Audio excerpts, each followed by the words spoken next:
The history of space conjures up a wealth of names known to us all. And while most of them seem to be men, the Space Almanac also contains those of women. One name of special significance today is Eileen Collins, the first female commander of a space shuttle, now assigned the most challenging mission since disaster befell the Columbia, to take the shuttle back into space again. Hopes are certainly high. However, the challenge of commanding NASA's first shuttle's return to flight only increases the determination of a woman that, tired of dreaming and having saved $1,000 at the age of 19, went to her local airfield and told the flight instructors that she wouldn't leave until they taught her to fly, which is exactly what they did.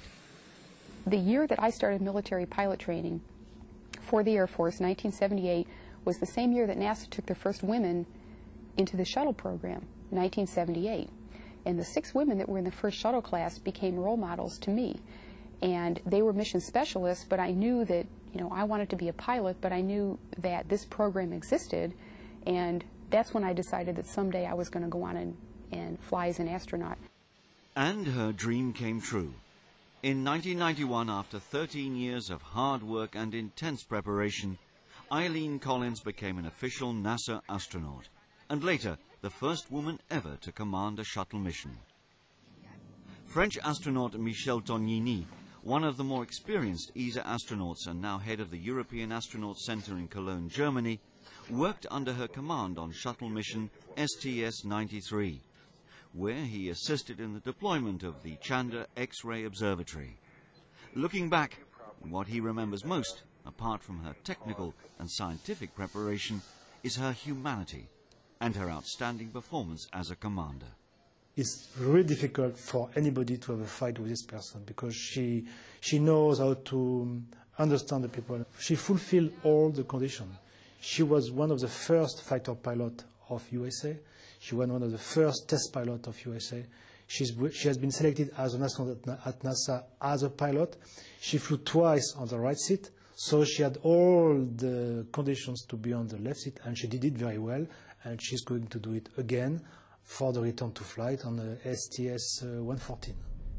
More than 2 years after the interruption of shuttle flights, Collins will lead Discovery's crew of 7 astronauts back onto the International Space Station, where it will deliver supplies and scientific equipment that are crucial to continue the assembly of the largest man-made structure in space.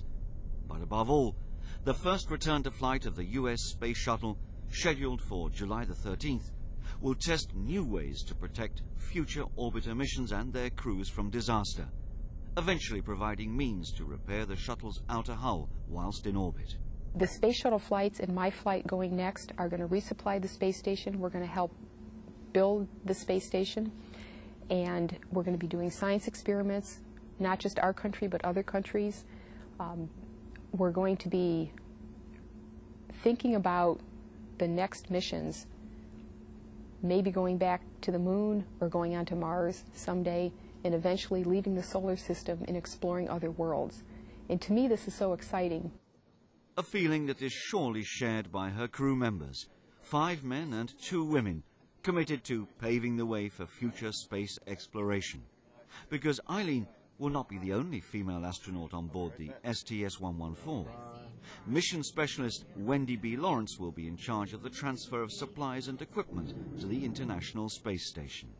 It's really important to have women in the astronaut corps, and we don't want to show that the corps of European astronauts is just a corps only for men. We want to have women, and we're going to organize a new selection of astronauts in the next 2 years, and on this selection we will recruit women, and even twice more than necessary, to be sure that some will remain as active professional astronauts.